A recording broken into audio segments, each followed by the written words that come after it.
Hello बच्चों, my name is Ajit Kumar और AK science classes में आपका स्वागत है।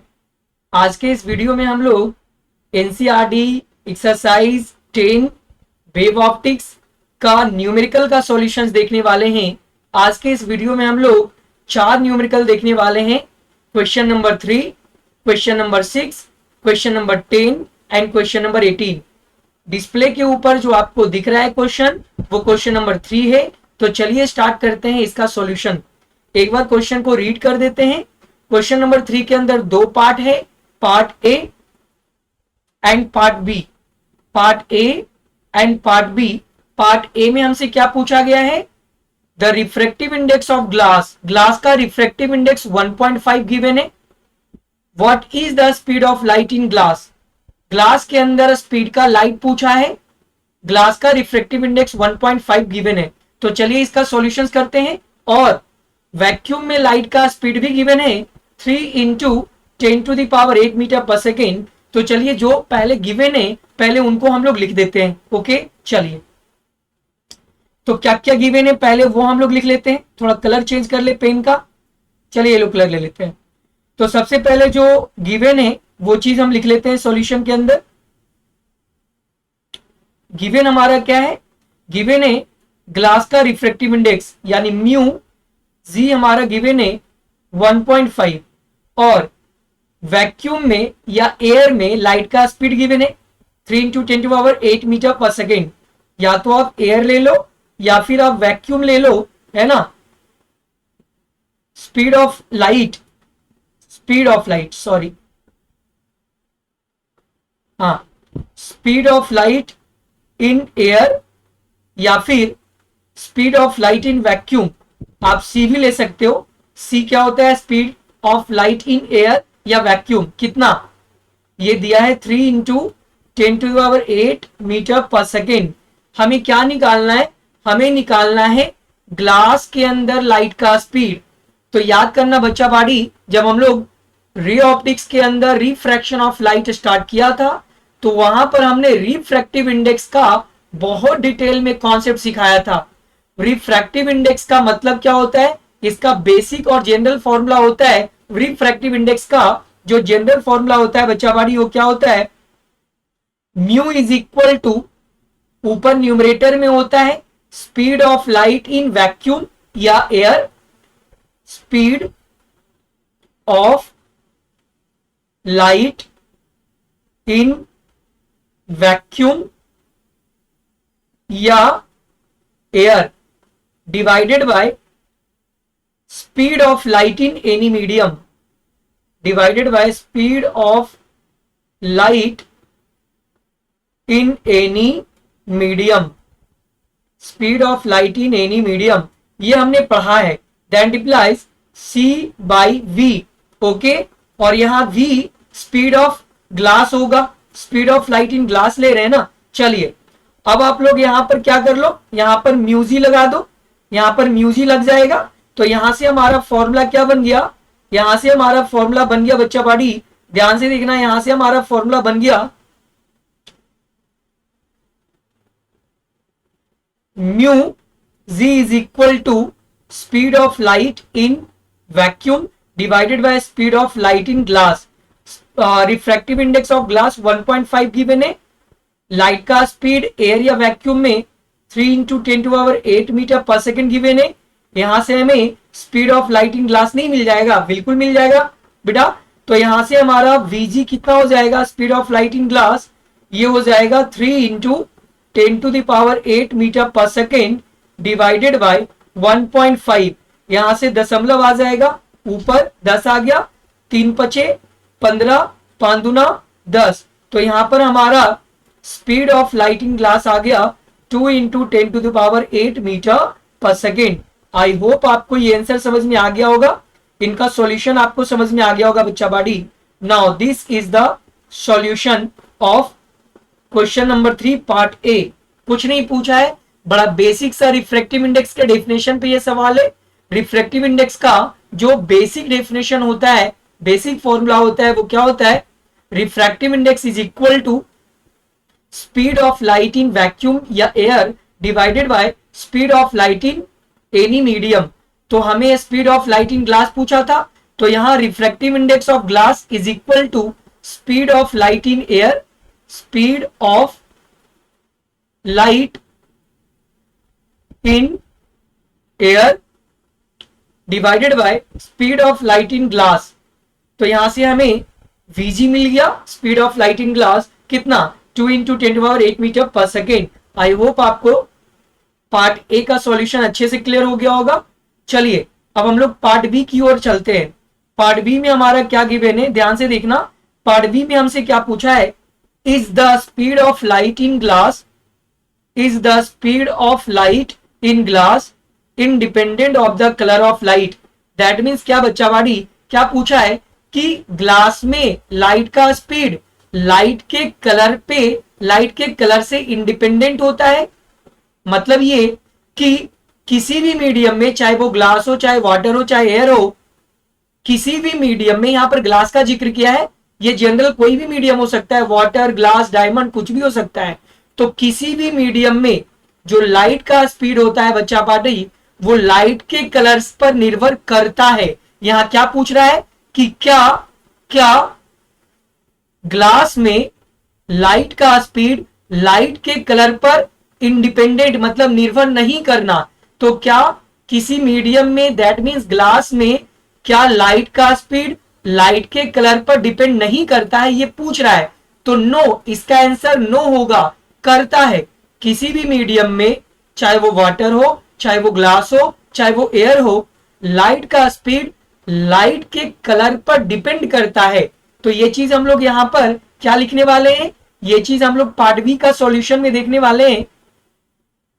पार्ट बी के सॉल्यूशन में हम लोग देखने वाले हैं क्या, हम लोग देखने वाले ये हैं कि speed of light in any medium like air, water, glass, diamond etcetera, कोई भी मीडियम हो बच्चावाड़ी, ये डिपेंड करता है, depends on the colour of light, depends on the colour of light. Okay, depends on the colour of light. Okay, चलिए आप लोगों को हमने डिस्पर्शन ऑफ लाइट पढ़ाया था, याद होगा आप लोगों को हमने डिस्पर्शन ऑफ लाइट पढ़ाया था। डिस्पर्शन ऑफ लाइट में हमने क्या पढ़ाया था कि हमारे पास एक प्रिज्म है। लेट अस सपोज कि हमारे पास एक प्रिज्म है। Now this is a prism. Okay, हमारे पास एक प्रिज्म है बच्चावाड़ी, और इस प्रिज्म से एक हमने व्हाइट लाइट रेज लिया, तो ये प्रिज्म क्या करता है, व्हाइट रे को 7 कलर में तोड़ देता है, 7 कलर में वेक कर देता है। ये व्हाइट लाइट रे जैसे ही प्रिज्म से पास करता है, प्रिज्म क्या करता है, व्हाइट लाइट रे को 7 कलर में ब्रेक कर देता है, तोड़ देता है। इस फिनोमेना को डिस्पर्शन ऑफ लाइट, प्रकाश का वन विक्षेपण बोलता है। ओके, तो यहां पर हमने क्या देखा था, तो यहां पर हमने ये देखा था बच्चावाड़ी कि जो यहां पर डिस्पर्शन हुआ था वो 7 कलर में डिस्पर्शन हुआ था, जो यहां पर डिस्पर्शन हुआ था वो 7 कलर में डिस्पर्शन हुआ था। अगर ये प्रिज्म नहीं होता तो ये लाइट रे सीधा निकल जाता, लेकिन प्रिज्म होने के कारण से ये लाइट रे का डिस्पर्शन हो गया, और सबसे कम बेंड हुआ है, जो सबसे कम डेविएट होता है, वो सबसे कम डेविएट कौन होता है, रेड कलर सबसे कम डेविएट होता है। रेड कलर सबसे कम डेविएट होता है, यानी रेड कलर सबसे कम डेविएट होता है बच्चावाड़ी। तो यहां पर रेड कलर हमारा सबसे कम डेविएट हुआ। ओके, इससे ज्यादा हमारा और भी कलर डेविएट होगा। सबसे ज्यादा डेविएशन हमारा किस कलर का होता है, तो सबसे ज्यादा डेविएशन हमारा वॉयलेट कलर का होता है बच्चावाड़ी। सबसे ज्यादा डेविएशन हमारा वॉयलेट कलर का होता है, और सबसे कम डेविएशन हमारा रेड कलर का होता है। ये हमेशा याद रखना, ये हमने पढ़ाया हुआ है कि डिस्पर्शन ऑफ लाइट में लाइट जो 7 कलर में टूटते हैं उसमें सबसे ज्यादा डेविएशन वॉयलेट कलर का होता है, बैंगनी रंग वाले प्रकाश का, और सबसे कम डेविएशन रेड कलर का होता है। अब याद करना, जब हम लोग रिफ्रैक्टिव इंडेक्स का कॉन्सेप्ट पढ़ा रहे थे तो वहां पर हमने रिफ्रैक्टिव इंडेक्स का कई सारा डेफिनेशन हमने बताया था। हमने एक डेफिनेशन रिफ्रैक्टिव इंडेक्स का ये बताया था कि रिफ्रैक्टिव इंडेक्स कुछ और नहीं, लाइट को मोड़ने की ताकत होती है। लाइट रे के बेंड करने की ताकत को ही रिफ्रैक्टिव इंडेक्स कहा जाता है। मीडियम द्वारा लाइट रे को बेंड करने की ताकत को ही हम लोग क्या बोलते हैं, रिफ्रैक्टिव इंडेक्स। तो यहां देख सकते हो कि मीडियम में यहां क्या लिया जा रहा है, ग्लास का प्रिज्म लिया जा रहा है। यहां ग्लास का प्रिज्म लिया जा रहा है ना, किसमें, मीडियम के तौर पर। अब ये बताओ कि मीडियम ने क्या किया, लाइट रे को बेंड कर दिया ना। मीडियम ने क्या किया, लाइट रे को बेंड कर दिया। तो तुम यहां देख सकते हो कि यहां पर रेड कलर का बेंड, रेड कलर कम बेंड हुआ है और वायलेट कलर ज्यादा बेंड हुआ है। इसका मतलब क्या है, रिफ्रैक्टिव इंडेक्स बेंड करने की ताकत है। इसका मतलब जिसका जितना ज्यादा, जो जितना ज्यादा बेंड होंगे उसका रिफ्रैक्टिव इंडेक्स उतना ज्यादा होगा, और जो जितना कम बेंड होगा उसका रिफ्रैक्टिव इंडेक्स उतना कम होगा। तो सबसे यहां पर डेल्टा आर और यहां पर ये क्या है, डेल्टा वी। तो हमें पता है कि delta we is greater than delta R, यानी वायलेट कलर का डेविएशन एंगल ज्यादा होगा, रेड कलर का डेविएशन एंगल कम होगा। दैट मीन्स क्या, दैट मीन्स ये कि रिफ्रैक्टिव इंडेक्स वायलेट कलर का ज्यादा होगा और रिफ्रैक्टिव इंडेक्स रेड कलर का कम होगा। ये याद रखना, जिसका डेविएशन ज्यादा हो रहा है उसका रिफ्रैक्टिव इंडेक्स भी ज्यादा होगा, क्योंकि मोड़ने की ताकत, बेंड करने की ताकत ही हमारा रिफ्रैक्टिव इंडेक्स होता है। ओके, बेंड करने की ताकत ही हमारा रिफ्रैक्टिव इंडेक्स होता है। तो रेड कलर कम बेंड हो रहे इसलिए उसका रिफ्रैक्टिव इंडेक्स कम होगा, और वायलेट कलर ज्यादा बेंड होते हैं तो इसका रिफ्रैक्टिव इंडेक्स ज्यादा होगा। तो यहां पर हम लोग कॉन्सेप्ट क्या लिखेंगे, यहां पर हम लोग कॉन्सेप्ट क्या यूज करेंगे, कॉन्सेप्ट ये यूज करेंगे बच्चावाड़ी, कि यहां पर हम लोग क्या देखेंगे कि refractive index of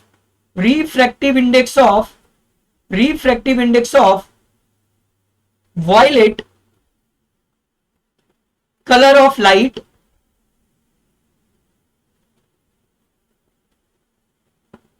is greater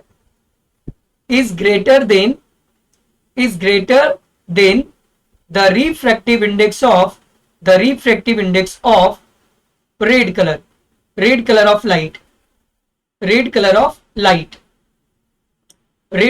light। Okay, इसका मतलब म्यू इज इक्वल टू सी बटा वी, इसका मतलब यहां से अगर हम v निकालना चाहें तो c बटा म्यू हो जाएगा। अब आप ये बताओ कि जिस कलर का रिफ्रैक्टिव इंडेक्स ज्यादा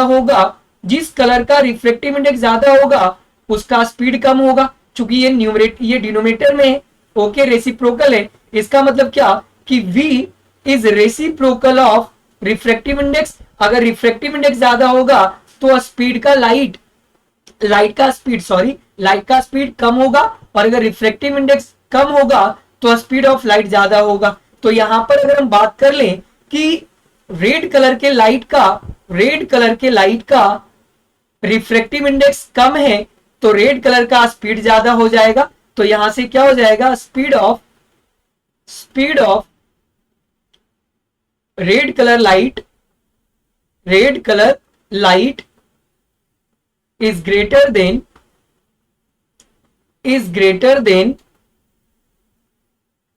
the speed of violet color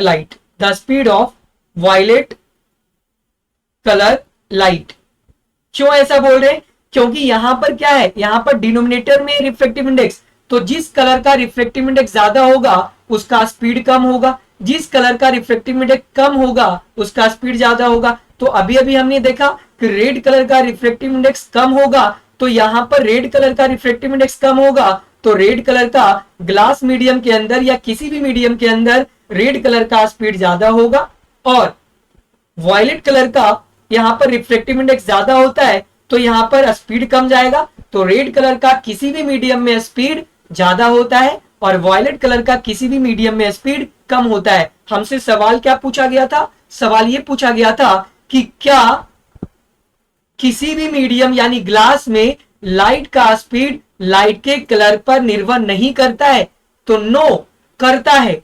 किसी भी मीडियम में लाइट का स्पीड लाइट के कलर पर डिपेंड करता है, क्योंकि लाइट का कलर रिफ्रैक्टिव इंडेक्स पर डिपेंड करता है, और जिस कलर का रिफ्रैक्टिव इंडेक्स ज्यादा होगा उसका स्पीड कम होगा, और जिस कलर का रिफ्रैक्टिव इंडेक्स कम होगा उसका स्पीड ज्यादा होगा। तो आई होप आपको क्वेश्चन नंबर 3 अच्छे से क्लियर हो गया होगा। ओके, चलिए तो एक बार फटाफट सारे लोग स्क्रीनशॉट ले लीजिए। ये हमारा क्वेश्चन 3 कंप्लीट हो गया। ओके, चलिए स्क्रीनशॉट ले लीजिए फटाफट सारे लोग। सारे लोग स्क्रीनशॉट ले लीजिए। ओके, चलिए अब हम लोग क्वेश्चन नंबर 10 देखेंगे। अब हम लोग क्वेश्चन नंबर 10 देखेंगे। ओके, चलिए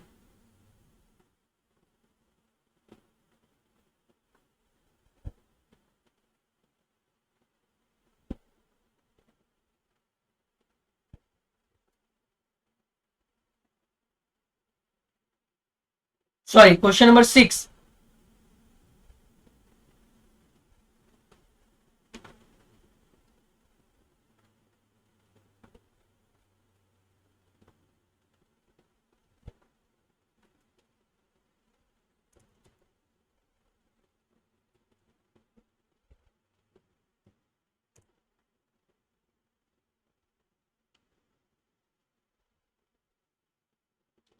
चलिए, ये हमारा question number 2 towers on the top of 2 hills, ये शायद क्वेश्चन नंबर 10 है। क्वेश्चन नंबर 6 लेना था ना, ये क्वेश्चन नंबर 1 सेकेंड,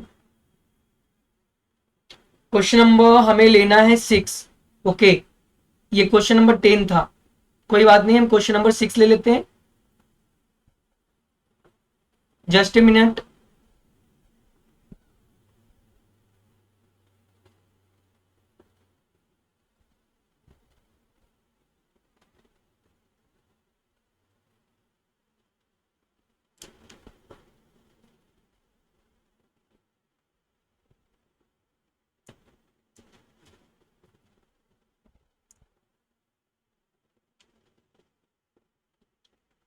चलिए, ये हमारा क्वेश्चन नंबर 6 है बच्चा वाड़ी।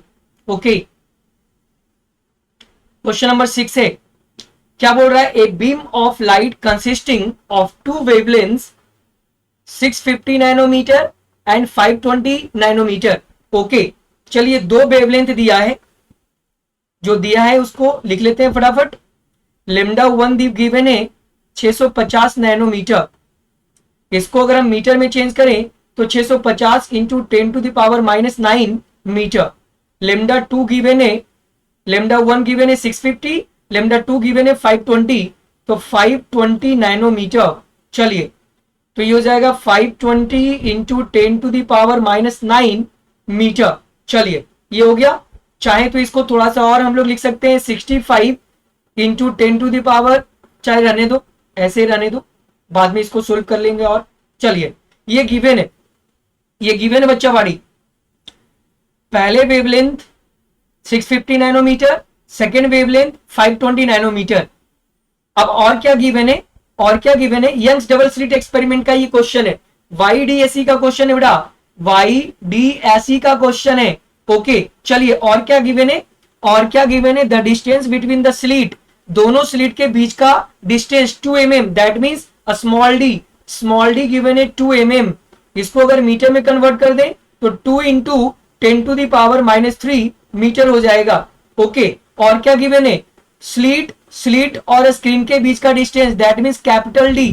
कैपिटल डी गिवन है 1.2 मीटर। ओके, चलिए, तो यहां पर आप देख सकते हो कि हमारा YDSE का सारा कॉन्सेप्ट, सारा कंडीशन वैलिड हो रहा है। क्या कॉन्सेप्ट था हमारा? जो हमारा कैपिटल डी है वो स्मॉल डी के तुलना में ज्यादा होना चाहिए, बहुत ज्यादा होना चाहिए। तो देखो तो कि स्मॉल डी हमारा मिलीमीटर में है और कैपिटल डी हमारा मीटर में है, दैट मींस YDSE का सारा कंडीशन यहां पर फुलफिल हो रहा है। और क्या होना चाहिए? और होना चाहिए कि जो हमारा लेमडा है वो स्मॉल डी के कंपेयर में बहुत छोटा होना चाहिए। तो देखो तो जो लेमडा है वो स्मॉल डी के कंपेयर में बहुत छोटा है। ओके, चलिए, तो हमारा YDSE का सारा कंडीशन फुलफिल हो रहा है तो यहाँ पर YDAC का सारा फॉर्मूला हमारा अप्लाई होगा। क्वेश्चन नंबर ए में क्या पूछा है, find the distance of the third bright fringe on the screen from the central maximum for wavelength 650 nanometre. यानी हमसे थर्ड ब्राइट फ्रिंज का लीनियर डिस्टेंस पूछ रहा है सेंट्रल मैक्सिमा से। तो भैया सारा फॉर्मूला पढ़ाया हुआ है, चलिए एक बार फटाफट हम थोड़ा सा डायग्राम बता देते हैं, एक बार हम डायग्राम ले लेते हैं फटाफट। ओके चलिए एक बार हम डायग्राम ले लेते हैं, YDAC का डायग्राम ले लेते हैं। Okay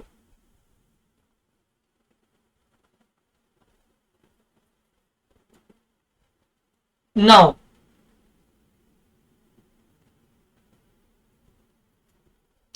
this is H1 and this is H2 और ये हमारा स्मॉल d हो गया, this is a small d। और इधर हमारा एक स्क्रीन रखा हुआ है, इधर हमारा एक स्क्रीन रखा हुआ है बच्चा बाड़ी। ओके चलिए अब यहां से क्या हो रहा है कि एक वेव यहां आया और एक वेव यहां आया, सुपरपोज हो गया।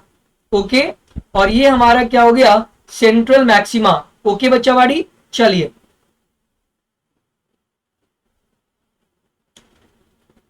तो यहां पर ये हमारा सेंट्रल मैक्सिमा हो गया, ये हमारा ये डिस्टेंस y हो गया।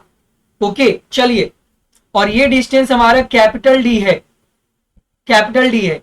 अब पार्ट ए के अंदर हमसे क्या पूछा गया है, पार्ट ए के अंदर हमसे थर्ड ब्राइट फ्रिंज का डिस्टेंस पूछा गया है। यानी ये यहां पर मान लेते हैं B3 बन रहा है, B3 बन रहा है, यानी हमसे बाई 3 पूछा है, बाई 3 ब्राइट फ्रिंज पूछा है। ओके तो बाई एन ब्राइट का फॉर्मूला हमने क्या पढ़ाया था, n lambda capital D divided by small d। तो हमें थर्ड ब्राइट फ्रिंज पूछा है तो put n is equal to 3 रख दो। तो यहां पर क्या हो जाएगा, y3b is equal to n3 हो गया। लेमडा किसके लिए पूछा है, क्वेश्चन में देखना लेमडा किसके लिए निकालने के लिए बोला है, लेमडा क्या रखना है, 650 रखना है, लेमडा 650 रखना है। चलिए तो यहां पर हम क्या रख देंगे, 650 इंटू 10⁻⁻9 और कैपिटल D हमारा कितना दिया है, कैपिटल D हमारा दिया है 2 into 10⁻⁻3 divided by small d हमारा कितना है 2 mm दिया है। आहा कैपिटल D ये तो गलत है, capital D 1.2 divided by small d कितना है, स्मॉल d हमारा है 2 इंटू 10⁻⁻3, ये मीटर में आ जाएगा बच्चा बाड़ी। सोल्व कर लो इसको, चलिए सोल्व करिएगा तो नीचे 0.10 ये 6 बार में हो गया। अब सोल्व कर लो, 6×18 अच्छा यहां से एक जीरो खत्म, अब हो गया यहां पर 6×18 18 गुना 65 इंटू 10⁻⁻9 और 10⁻³ ऊपर आकर 10⁻+3 बन जाएगा। ओके अब इसको आप मल्टीप्लाई करो तो 65 इंटू 18 कितना हो जाएगा, 8×5 40 की जीरो हाथ में 4, 8×6 48 और 4 52। ओके और ये 5 और ये 6 तो 0 7 और 6×5 11 1170 गुना 10⁻⁻6 मीटर। ओके बच्चा वाड़ी, इसको चाहो तो आप और कर सकते हो 1.170 इंटू 10⁻³ मीटर आंसर। ओके होगा ना, अगर इसको 1000 से डिवाइड कर दे तो 1000 से मल्टीप्लाई भी करना पड़ेगा तो पावर यहां डिक्रीज हो जाएगा। तो हमारा 1.170 आ गया, तो हमारा पार्ट ए का सॉल्यूशन मिल गया, पार्ट ए मिल गया बच्चा वाड़ी, पार्ट ए हमारा हो गया, पार्ट ए कंप्लीट हो गया। ओके अब पार्ट बी क्या पूछा है, ध्यान से समझना, ये अच्छा क्वेश्चन है, पार्ट बी हमारा अच्छा क्वेश्चन है, ये ध्यान से समझना है। What is the least distance from the central maximum where the bright fringes due to both the wavelength coincide. ये अच्छा क्वेश्चन है, ध्यान से सुनना, इसका पार्ट बी ध्यान से सुनना। पार्ट पार्ट बी ध्यान से सुनना है आपको, पार्ट बी का सॉल्यूशन। पार्ट बी में क्या पूछा है कि सेंट्रल ब्राइट फ्रिंज से वो लिस्ट लीनियर डिस्टेंस बताना है जिस पर दोनों वेव कोइंसाइड कर रहा हो, यानी सुपर पोजिशन हो रहा होगा, और हमें ब्राइट फ्रिंजेस का लीनियर डिस्टेंस चाहिए। दैट मीन्स कहीं ना कहीं तो दोनों वेव किसी ना किसी लीनियर पोजीशन पर कोइंसाइड कर रहा होगा, और वहां पर आइदर ब्राइट फ्रिंजेस बन रहे होंगे या आइदर डार्क फ्रिंजेस बन रहा होगा। अब सेंट्रल पर दोनों वेव हमारा सुपरपोज करता है, तो एक सेंट्रल पर हमारा ब्राइट फ्रिंज बनने का चांसेस है, पर वो नहीं पूछ रहा है। सेंट्रल से हमें पूछ रहा है वो लिस्ट डिस्टेंस, वो कम से कम दूरी जहां पर दोनों वेव के कोइंसाइड करने से ब्राइट फ्रिंजेस बन रहा होगा। ओके, हमसे पूछ क्या रहा है, हमसे पूछ ये रहा है, ध्यान से सुनना,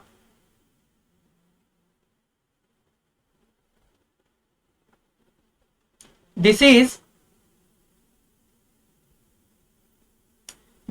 H1 and this is H2, और ये हमारा स्क्रीन है।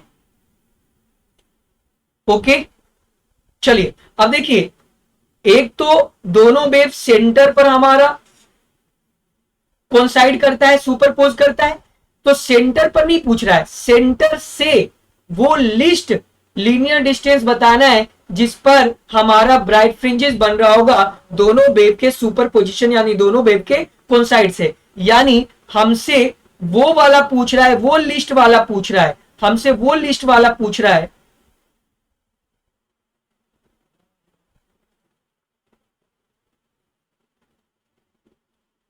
हमसे ये वाला पूछ रहा है, सेंटर वाला नहीं, हमसे सेंटर से सबसे कम दूरी वाला, सेंटर से सबसे कम दूरी वाला ब्राइट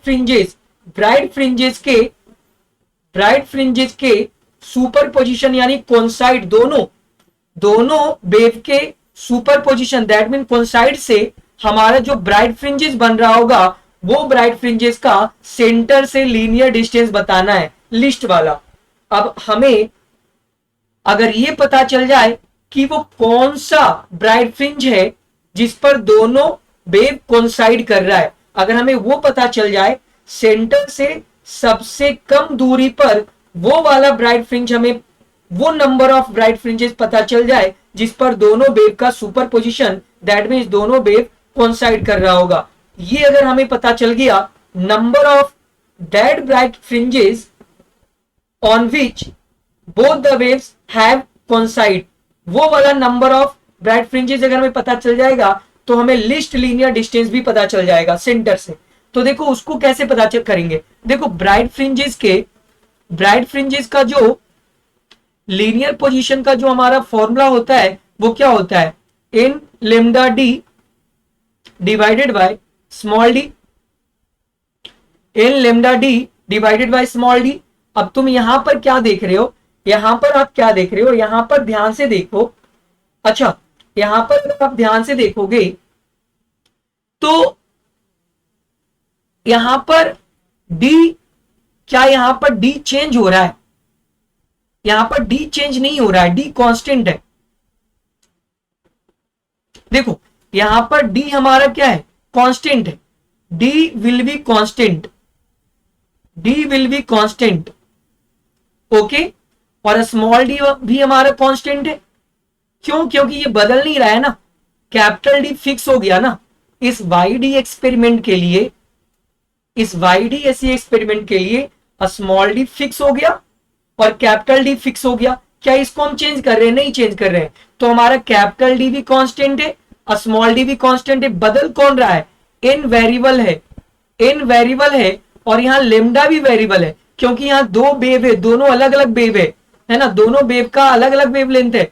तो यहाँ पर वेरिएबल हमारा कौन है, यहाँ पर वेरिएबल एन है और लेमडा है, यहाँ पर वेरिएबल एन और लेमडा है। ओके, यहाँ पर वेरिएबल एन और लेमडा है। ओके, बाकी सब कांस्टेंट है। अच्छा याद करो कि for bright fringe for bright fringe, या इसी को हम लोग कंस्ट्रक्टिव इंटरफेरेंस बोलते हैं। तो for constructive interference path difference हमारा क्या होता है, एन लेमडा। पाथ डिफरेंस हमारा एन लेमडा होता है। और जो पाथ डिफरेंस बाई डीएससी के लिए कैलकुलेट किए थे, जो पाथ डिफरेंस हम बाई डीएससी के लिए कैलकुलेट किए थे, वो हमारा कितना आया था, वो हमारा ये आ गया था लेमडा डी, सॉरी, ये हमारा पाथ डिफरेंस आ गया किसके लिए, कंस्ट्रक्टिव यानी ब्राइट इंटरफेरेंस के लिए। तो यहां पर आप देख सकते हो बच्चा बाडी, यहां पर आप देख सकते हो कि यहां पर जो हमारा कांस्टेंट है वो कैपिटल डी है और स्मॉल डी भी हमारा कांस्टेंट है। तो यहां पर पाथ डिफरेंस जो है वो भी तो हमारा कांस्टेंट होगा ना, पाथ डिफरेंस है वो भी तो हमारा कांस्टेंट हो जाएगा। कैसे, देखो अगर हम यहां पर की बात कर रहे हैं तो यहां पर तो फिक्स हो गया ना पाथ डिफरेंस, पाथ डिफरेंस यहां पर फिक्स हो गया। तो पाथ डिफरेंस यहां पर क्या हो गया, कांस्टेंट। और पाथ डिफरेंस यहां पर एन लेमडा होता है ब्राइट फ्रिंजेस के लिए। तो यहां पर हमारा क्या हो गया, यहां पर हमारा हो गया कि एन लेमडा कांस्टेंट हो गया। और मैथमेटिक्स के रूल से अगर एन लेमडा कांस्टेंट या A B is equal to constant, तो यहां से क्या लिख सकते हैं, a1 b1 is equal to a2 b2। Okay, तो यहां से n1 lambda 1 is equal to n2 lambda 2।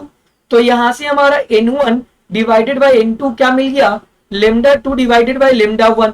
अब आप लेमडा 2 रख दो, तो लेमडा 2 हमारा 500 कितना है, लेमडा 2 कितना है 520। तो लेमडा 2 हमारा हो गया 520 into 10 to the power -9 divided by lambda 1 कितना है, तो लेमडा 1 650 है। तो लेमडा 1 हमारा 650 इंटू 10 टू पावर -9, ये कट गया, पावर 0 से 0 कट गया। और 4 से 13 ये कितना बार में कट गया, ये 13 चौका 52 और ये 13 पचे 65, यानी n1 डिवाइडेड बाय n2 हमारा आ गया 4/5। इसका मतलब यहां से क्या देख सकते हो, n1 बराबर 4 और n1 बराबर 5। इसका मतलब बच्चा बाडी ये चौथा ब्राइट फ्रिंज या पांचवा ब्राइट फ्रिंज पर दोनों वेव कॉन्साइड करेगा। या तो चौथे ब्राइट फ्रिंज पर दोनों वेव कॉन्साइड करेगा, या तो चौथे ब्राइट फ्रिंज पर दोनों वेव कॉन्साइड करेगा, या फिर दोनों वेव पांचवें ब्राइट फ्रिंज पर क्या करेगा, कॉन्साइड करेगा। या तो चौथे ब्राइट फ्रिंज पर हमारा दोनों वेव कॉन्साइड करेगा, या पांचवें ब्राइट फ्रिंज पर दोनों वेव कॉन्साइड करेगा। चलिए, अब जब हमें n पता चल गया तो अब तो हम लिस्ट लीनियर डिस्टेंस तो निकाल ही सकते हैं, लिस्ट लीनियर डिस्टेंस तो निकाल ही सकते हैं ना, लिस्ट लीनियर डिस्टेंस निकाल सकते हैं। तो कितना आ जाएगा, ब्राइट फ्रिंजेस के लिए फॉर्मूला क्या होता है, y n B is equal to n lambda D divided by small d. चलिए यहां पर हम n बराबर 4 के लिए निकाल देते हैं। तो n बराबर 4 के लिए निकाल देते हैं तो क्या हो जाएगा, y for bright is equal to n बराबर हम लोग क्या रख रहे हैं, 4। अच्छा, लेमडा कौन सा रखना है, लेमडा 1 रखना है। लेमडा की जगह लेमडा 1 रखना है, तो लेमडा की जगह आप लेमडा 1 रख दो। या 4 आप किसके लिए ले रहे हो, लेमडा 2 के लिए ले रहे हो तो लेमडा 2 ले लो। 4 किसके लिए ले रहे हो, अगर 4 आप लेमडा 1 के लिए ले रहे हो तो लेमडा 1 ले लो, और अगर 4 लेमडा 2 के लिए ले रहे हो तो लेमडा 2 ले लो।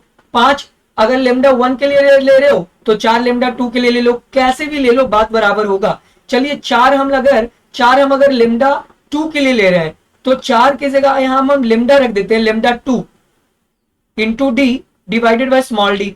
अब यहां से आप कैलकुलेट कर लो, तो 4 इंटू लेमडा डी कितना है 520, लेमडा 2 कितना है 520 into 10 to power -9 into capital D 1.2 divided by small d. Small d हमारा कितना है, स्मॉल डी हमारा है 2 into 10 to power -3, 2 into 10 to power -3। चलिए ये 2 बार में कट गया।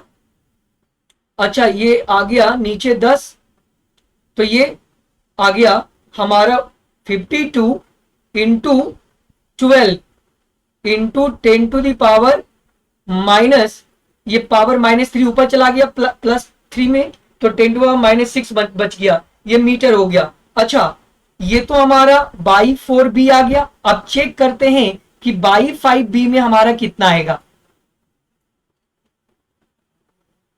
चलिए अब हम चेक करते हैं बाई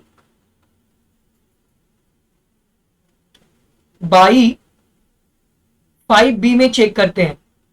तो 5 लेमडा 1 रखेंगे, क्योंकि 4 के लिए लेमडा 2, तो 5 के लिए lambda 1 into capital D divided by small D रख दो। तो 5 इंटू 650 है ना, 650 है ना लेमडा 1, यस 650। तो 650 इंटू 10⁻⁻9 और कैपिटल डी हमारा 1.2 है divided by small d. Small D कितना आ गया, तो स्मॉल डी है 2 इंटू स्मॉल डी 2 इंटू 10⁻⁻3, तो 2 इंटू 10⁻⁻3, दशमलव नीचे आ गया 10, शून्य से शून्य, ओके, और ये 6 बार में कट गया, ठीक है। तो यहां पर क्या आ गया, ध्यान से देखना, यहां पर क्या हो गया, 6×5 30, 30 गुना 65 इज इक्वल, सॉरी 30 गुना 65 गुना 10 पे पावर, या -3 ऊपर जाएगा +3, 10 पे पावर -6 हो जाएगा मीटर। अब आप चेक करो, अब आप चेक करो कि ये दोनों इक्वल है कि नहीं। अब आप ये चेक करो कि दोनों इक्वल है कि नहीं। देखो दोनों इक्वल है, आप चेक कर लो, गुना करके आप चेक कर लो, दोनों इक्वल होंगे। यहां पर इतना को गुना करो, पावर तो सेम है ना, पावर तो 10⁻⁻6 यहां भी है और पावर 10⁻⁻6 यहां पर भी है। 52 गुना 12 करो तो कितना हो जाएगा, 104, और ये हो जाएगा 52, 4 2 5 1 6, 624, 624 गुना 10 पे पावर -6 मीटर। अब यहां चेक कर लो, 30 गुना 65, 30 गुना 65, ओके, 5 5 15, 0 6 18, 5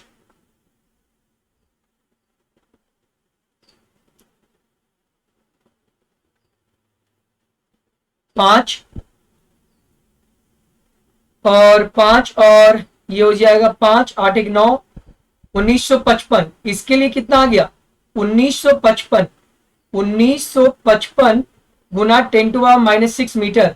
अब हमसे लिस्ट पूछा है, तो बताओ लिस्ट कौन होगा, कम तो यही है ना, ये 624 गुना 10 पे पावर -6 मीटर है, और ये 1955 गुना 10 पे पावर -6, तो हमारा फाइनल चौथा ब्राइट फ्रिंज का लीनियर डिस्टेंस आएगा। तो फाइनल जो आंसर आएगा हमारा कितना आएगा, फाइनल आंसर हमारा चौथे ब्राइट फ्रिंज का लीनियर पोजीशन लिस्ट होगा, सबसे कम होगा, तो 624 गुना 10 पे पावर -6 मीटर।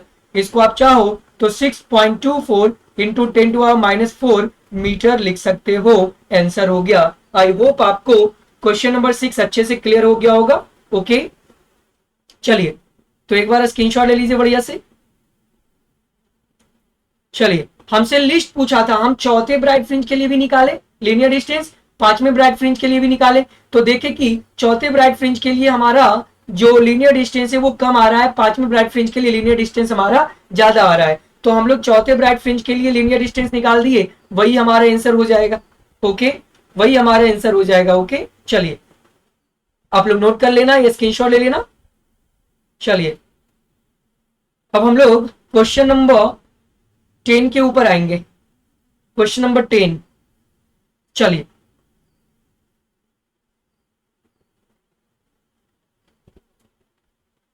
Question number 10,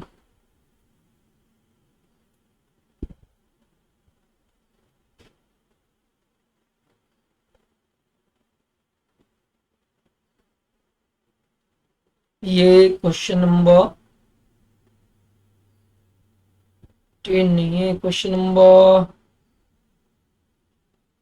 10।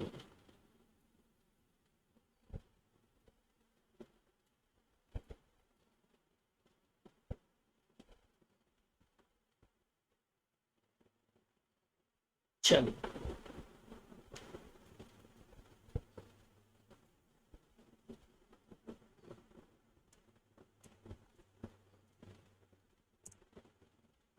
चलिए ये हमारा क्वेश्चन नंबर 10 है। ओके,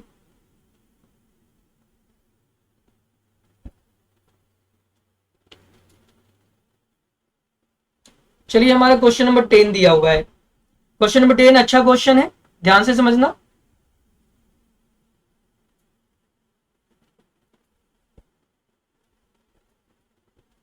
ये हमारा क्वेश्चन नंबर 10 है।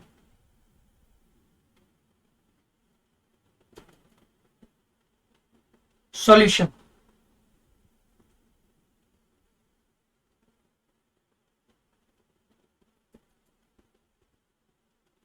ओके, क्या बोल रहा है क्वेश्चन में? Estimate the distance for which ray optics is good approximation for an aperture of 4 mm and wavelength of 400 nanometre. देखो ये क्वेश्चन फ्रेनेल डिस्टेंस का है, ये क्वेश्चन फ्रेनेल डिस्टेंस का है। ये हमने डिफ्रैक्शन ऑफ लाइट में पढ़ाया था।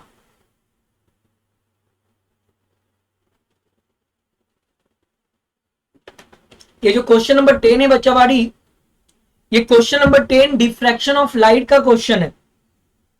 ये question number 10 diffraction of light का क्वेश्चन है। अब देखो डिफ्रैक्शन ऑफ लाइट का फर्स्ट लेक्चर याद करना, जब हम डिफ्रैक्शन ऑफ लाइट का फर्स्ट लेक्चर आपको पढ़ाए थे लाइव क्लासेस में, तो वहां पर हमने 3-4 ऑब्जर्वेशन लिया था, 3-4 एक्सपेरिमेंट किया था। उसमें हमने पहला एक्सपेरिमेंट में क्या किया था कि एक हमने ओपेक ऑब्जेक्ट लिया था, पारदर्शी अपारदर्शी ठोस वस्तु लिया था। उस पर हमने एक रे लाइट को हमने उस पर हमने स्ट्राइक करवाया था। उसके बाद हमने क्या लिया था, अगले ऑब्जर्वेशन में हमने एक स्मॉल अपर्चर वाला एक नैरो स्लिट लिया था। तो याद करना, देखो वही बोल रहा है कि ये डिफ्रेक्शन ऑफ लाइट का क्वेश्चन है। मेरे पास एक स्मॉल अपर्चर, का लेट अस सपोज मेरे पास एक स्मॉल अपर्चर का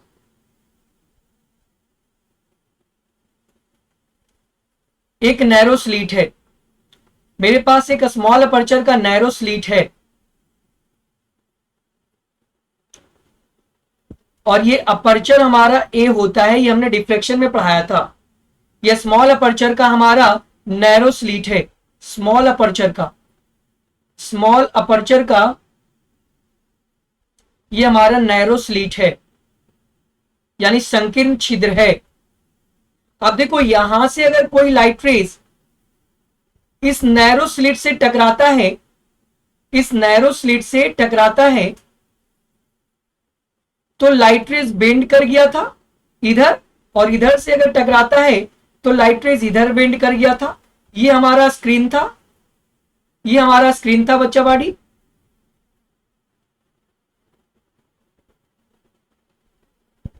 ये हमारा स्क्रीन था। हमने ऑब्जर्व ये किया था कि केवल इतना ही पोर्शन में हमारा ब्राइट बनना चाहिए था, इतना ही पोर्शन में हमारा केवल ब्राइट आना चाहिए था, और ये सब पोर्शन में हमारा डार्क आना चाहिए था। पर ब्राइट हमारा इधर भी चला आया था, और ब्राइट हमारा इधर भी चला आया था। यानी जहां डार्क आना चाहिए था, शैडो आना चाहिए था, वहां ब्राइट आ गया। यानी ब्राइट रीजन का शैडो रीजन में इंटर कर जाना ही डिफ्रेक्शन ऑफ लाइट होता है। ओके बच्चा बाड़ी, तो सवाल सुनो, हमसे क्या पूछा जा रहा है कि यहां पर लाइट कितना लीनियर डिस्टेंस ट्रेवल करेगा, यहां पर लाइट कितना लीनियर डिस्टेंस ट्रेवल करेगा, यहां लाइट कितना linear distance, minimum linear distance कितना ट्रेवल करेगा कि रे ऑप्टिक्स वायलेट हो जाए, रे ऑप्टिक्स वायलेट ना रहे, वेव ऑप्टिक्स आ जाए। तो भैया डिफ्रैक्शन हो रहा है तो जाहिर सी बात है कि हमारा क्या हो जाएगा, हमारा वेव ऑप्टिक्स आ जाएगा। यानी यहां पर ये लाइट कितना स्ट्रेट लाइन में मिनिमम चले ताकि रे ऑप्टिक्स वैलिड ही ना रहे, हमारा वेव ऑप्टिक्स वैलिड हो जाए। तो भैया वेव ऑप्टिक्स ही हमारा डिफ्रेक्शन ऑफ लाइट है, इंटरफेरेंस ऑफ लाइट, तो ये वेव ऑप्टिक्स है ना। हम लोग वेव ऑप्टिक्स के अंदर ही तो, वेव फिनोमेना के अंदर ही तो हम लोग इंटरफेरेंस ऑफ लाइट और डिफ्रेक्शन ऑफ लाइट पढ़ते हैं। ओके, तो क्वेश्चन सुनना, क्वेश्चन क्या बोला जा रहा है कि ये जो लाइट रे है ये मिनिमम कितना लीनियर डिस्टेंस स्ट्रेट लाइन में ट्रेवल करे ताकि हमारा रे ऑप्टिक्स वैलिड ही ना रहे, हमारा वेव ऑप्टिक्स आ जाए। अगर आप जानते हो कि रे ऑप्टिक्स में लाइट रे ऑलवेज एक स्ट्रेट लाइन में पाथ करता है, तो अगर ये ज्यादा दूर तक हमारा, अगर ये लाइट स्ट्रेट लाइन में, लीनियरली स्ट्रेट लाइन में हमारा अगर चलेगा तो यहाँ वेव ऑप्टिक्स आएगा नहीं ना, और ना हमारा यहाँ पर डिफ्रेक्शन होगा, यहाँ पर रे ऑप्टिक्स का फिनोमेना अप्लाई हो जाएगा। हमें इसी को क्या करना है, इसी को हमें हटाना है, रे ऑप्टिक्स यहाँ पर लागू ना हो। तो लाइट रे कितना कम से कम लीनियर डिस्टेंस ट्रेवल करे, लाइट रे कितना कम से कम लीनियर डिस्टेंस ट्रेवल करे ताकि यहां पर जो हमारा रे ऑप्टिक्स है वो लागू ना हो। Ray optics does not valid, ray optics does not valid, ray optics does not valid. वो मिनिमम लीनियर डिस्टेंस कितना लाइट को चलना चाहिए ताकि रे ऑप्टिक्स वैलिड ना हो, वेव ऑप्टिक्स वैलिड होना चाहिए। Here wave optics is valid. तो उसके लिए कम से कम कितना दूर तक इसको स्ट्रेट लाइन में लीनियरली चलना चाहिए, वो डिस्टेंस ही हमें निकालना है, ये डिस्टेंस ही हमें निकालना है। और इस डिस्टेंस को फ्रेनल डिस्टेंस कहा जाता है, जेड एफ से रिप्रेजेंट करते हैं। इस डिस्टेंस को फ्रेनल डिस्टेंस कहा जाता है, और इसको समझाने वाले व्यक्ति जो हमारा था वो फ्रेनल नाम का साइंटिस्ट था। हालांकि हमने ऑब्जर्वेशन में ये बताया था पर साइंटिस्ट का नाम नहीं बताया था। अब साइंटिस्ट का नाम जान लो, चूंकि इसके ऊपर न्यूमेरिकल आ गया। तो फ्रेनल ने वो ऑब्जर्वेशन किया था डिफ्रेक्शन ऑफ लाइट का, और ये जो मिनिमम डिस्टेंस है, ये मिनिमम डिस्टेंस फ्रेनल डिस्टेंस के नाम से जाना जाता है, और इसको जेडएफ से रिप्रेजेंट करते हैं। हमें यहाँ जेडएफ निकालना है, हमें क्या निकालना है, हमें यहाँ पर जेडएफ फाइंड करना है। हमें यहाँ पर वो मिनिमम लीनियर डिस्टेंस रे लाइट का निकालना है ताकि रे ऑप्टिक्स वैलिड ना हो, वेव ऑप्टिक्स आ जाए, यानी हमारा डिफ्रैक्शन ऑफ लाइट हो जाए। तो वो लीनियर डिस्टेंस जो हमारा है उसको हम लोग फ्रेनल डिस्टेंस के नाम से जानते हैं, और इसको जेड एफ से रिप्रेजेंट किया जाता है। हमें जेड एफ चाहिए, तो जेड एफ का डायरेक्ट फॉर्मूला, जेड एफ का डायरेक्ट फॉर्मूला आपको याद रखना है।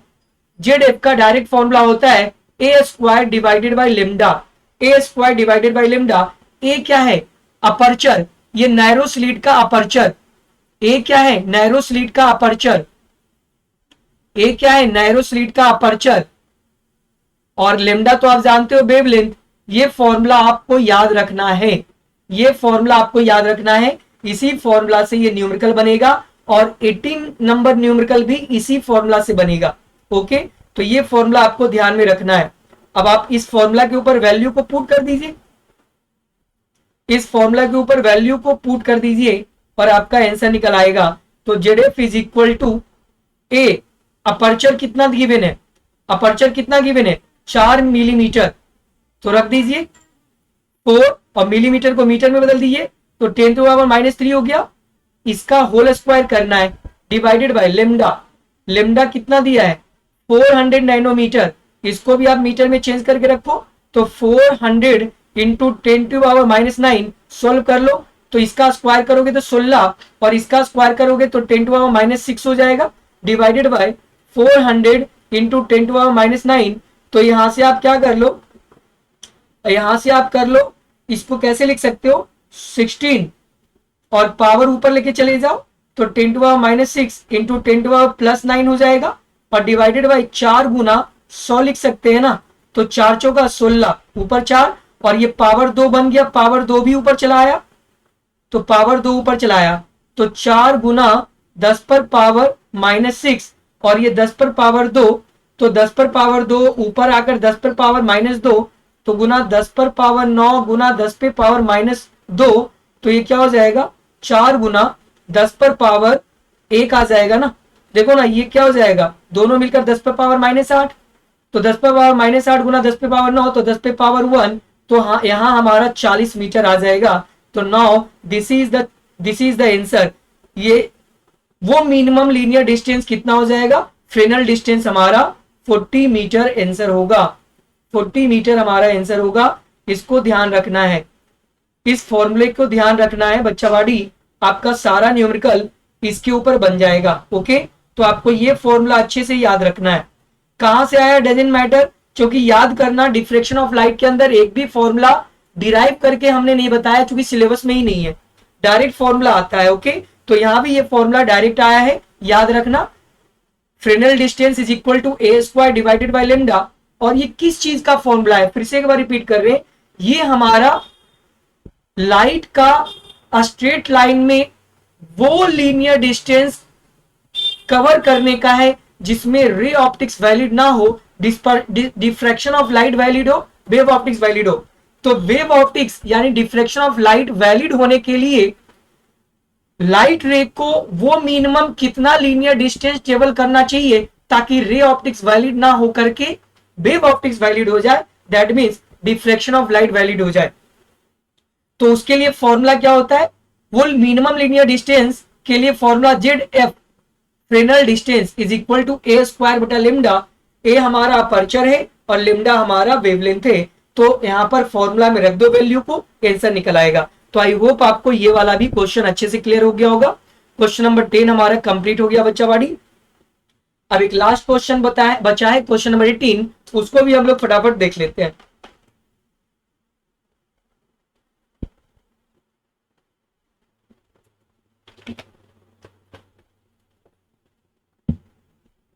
ओके चलिए, अब हम लोग क्वेश्चन नंबर 18 देख लेते हैं। ओके चलिए,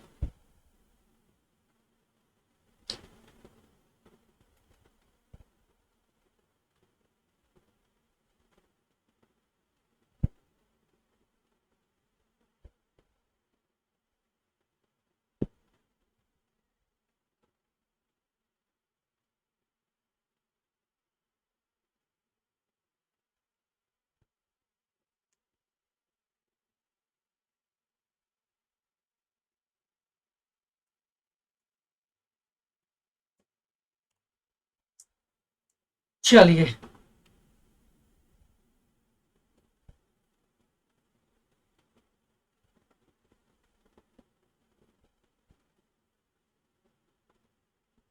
question number 18,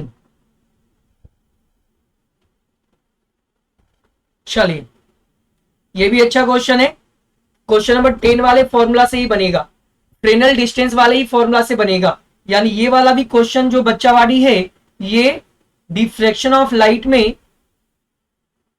diffraction of light में फ्रेनल डिस्टेंस वाला क्वेश्चन है, फ्रेनल डिस्टेंस वाला क्वेश्चन है। और इसके अंदर जो भी हमारा फॉर्मूला लगेगा वो Z F is equal to A square divided by lambda वाला फॉर्मूला लगेगा। ओके चलिए, ये वाला फॉर्मूला हमारा लगने वाला है। चलिए क्वेश्चन क्या बोल रहा है ध्यान से समझिएगा, अच्छा क्वेश्चन है, लास्ट क्वेश्चन है। चलिए देखो क्वेश्चन क्या बोल रहा है, क्वेश्चन बोल रहा है टू टावर्स, दो टावर्स है, दो टावर्स है on the top of two hills, दो पहाड़ है या दो हिल है, हिल मतलब उठा हुआ कोई स्थान, उसको बिल्डिंग भी मान सकते हैं। तो दो दो बिल्डिंग है यानी दो हिल्स है हमारे पास, दो हिल्स है और दोनों हिल्स के टॉप पर दो टावर लगा हुआ है। चलिए बना लेते हैं एक छोटा सा डायग्राम, एक छोटा सा डायग्राम बना लेते हैं। ओके चलिए, मान लेते हैं कि हमारे पास, मान लेते हैं हमारे पास दो हिल है, ये हिल नंबर 1 है और ये हिल नंबर 2 है। ओके चलिए,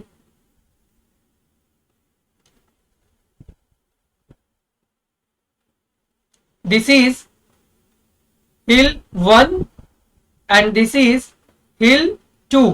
ये कोई बिल्डिंग भी हो सकता है, कोई उठा हुआ चीज हो सकता है जिस पर टावर लगा हुआ है। जैसे आप लोग सिटी में देखते होंगे कि छत के ऊपर टावर लगता है, तो ये मान लो बिल्डिंग है, बिल्डिंग के छत पर टावर लगा हुआ है।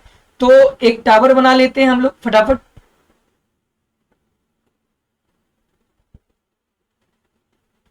एक टावर बना लेते हैं के कुछ और कलर ले लें, येलो कलर ले लेते हैं।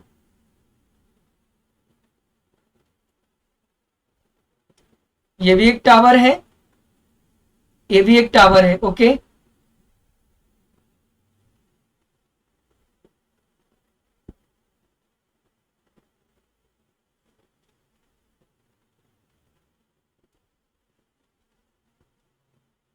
ये दो टावर है, टावर 1 एंड टावर 2, दोनों सेम हाइट पर है। अब दोनों के बीच का डिस्टेंस, ये दोनों टावर के बीच का जो डिस्टेंस दिया है वो कितना दिया है, एक बार क्वेश्चन में देख लेते हैं। दोनों टावर के बीच का डिस्टेंस 40 किलोमीटर है, 40 किलोमीटर। ओके, यानी दोनों टावर के बीच का डिस्टेंस हमारा 40 किलोमीटर है। ये डिस्टेंस हमारा 40 किलोमीटर दिया है। ओके, अब क्या बोल रहा है क्वेश्चन में, देखना क्या बोल रहा है। क्वेश्चन में बोल रहा है कि दोनों हिल के बीच, दोनों हिल के बीच, दोनों हिल के बीच एक और हिल है, दोनों हिल के बीच एक और हिल है जो दोनों टावर के हाफ डिस्टेंस पर है। तो एक और हिल ले लेते हैं, एक ऐसा और हिल ले लेते हैं, एक ऐसा और हिल ले लेते हैं। ओके, एक ऐसा और हिल ले लेते हैं जो दोनों टावर के बीच में है, जो दोनों टावर के बीच में है। यानी यहां से डिस्टेंस इसका 20 किलोमीटर हो गया, टोटल डिस्टेंस हमारा 40 किलोमीटर है, तो हाफ हो गया ना, तो इधर से भी हमारा 20 किलोमीटर है। ओके, अब क्या बोल रहा है, ध्यान से देखना क्वेश्चन में। अब क्या बोल रहा है, अब क्वेश्चन में क्या बोल रहा है कि the line joining them passes 50 metre above a hill half way between the towers. इसका मतलब क्या है, इन दोनों टावर को ज्वाइन करने वाला जो लाइन है, इन दोनों टावर को ज्वाइन करने वाला जो लाइन है, इन दोनों टावर को ज्वाइन करने वाला जो लाइन है, ये लाइन जो है, लाइन ज्वाइनिंग, ये दोनों टावर को ज्वाइन करने वाला जो लाइन है वो हमारा तीसरे हिल, जो इन दोनों टावर के बीच में जो हिल है उनसे 50, उनसे 50, उनसे 50, 1 सेकेंड, उनसे ये डिस्टेंस 50 मीटर पर है। उनसे ये डिस्टेंस जो है बच्चा बाड़ी, उनसे ये जो डिस्टेंस है, ये डिस्टेंस 50 मीटर पर है, ये डिस्टेंस 50 मीटर पर है। अब सवाल में क्या पूछ रहा है, ध्यान से देखना। ये 50 मीटर है, जो हमारा ये वाला जो हमारा हिल है, दोनों हिल के बीच में जो हमारा आधे आधे डिस्टेंस पर जो हमारा हिल है, इससे 50 मीटर ऊपर, इससे 50 मीटर ऊपर दोनों टावर को ज्वाइन करने वाला लाइन है। ओके, अब देखो ध्यान से देखना, सवाल में क्या पूछा है, सवाल में देखो क्या पूछा है, what is the longest wavelength of radio waves which can be sent between the towers without appreciable diffraction effect। इसका मतलब ये पूछ रहा है कि ये भी टावर वेव जनरेट करेगा, ये भी टावर वेव जनरेट करेंगे और ये भी टावर वेव जनरेट करेगा, है ना, रेडियो वेव जनरेट करेंगे। दोनों टावर हमारा रेडियो वेव जनरेट कर रहा है, तो दोनों टावर हमारे जब रेडियो वेव जनरेट कर रहा है तो ये यहां पर अपर्चर का काम करेगा। ये जो ये 50 मीटर जो दिखाई दे रहा है, ये 50 मीटर यहां पर अपर्चर का काम कर रहा है। तो यहां अपर्चर जो हमारा आ गया, अपर्चर आ गया 50 मीटर, और हमें इस बार लेमडा निकालना है।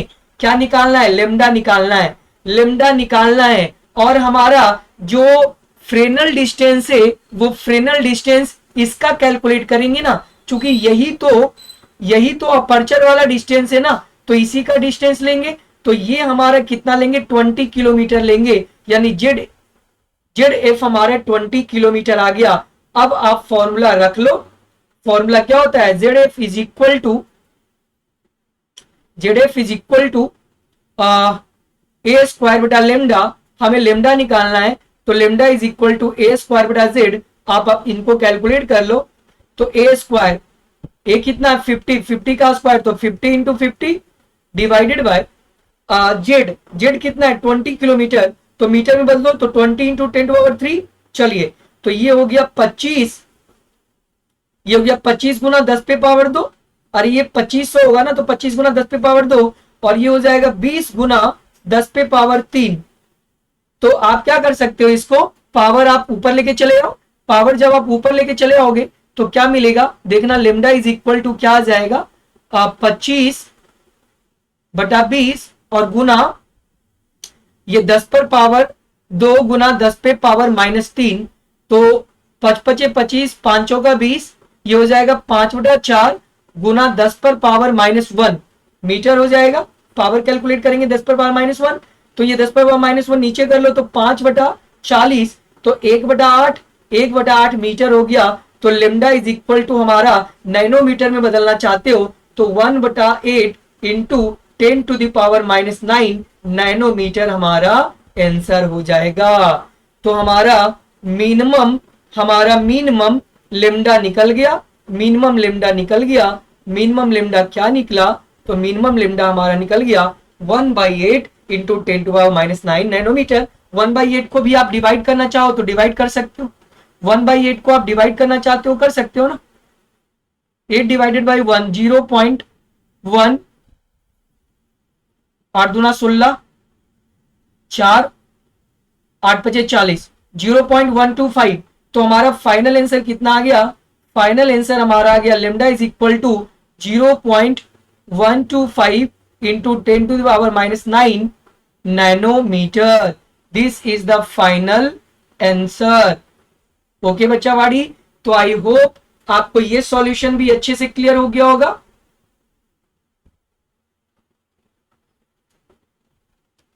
तो हमारा वेव ऑप्टिक्स का न्यूमेरिकल अच्छे से कंप्लीट हो गया। आप इनका स्क्रीनशॉट ले लीजिए एक बार। ये रहा हमारा क्वेश्चन, ठीक है, और ये रहा हमारा सॉल्यूशन, ये रहा हमारा सॉल्यूशन, ठीक है।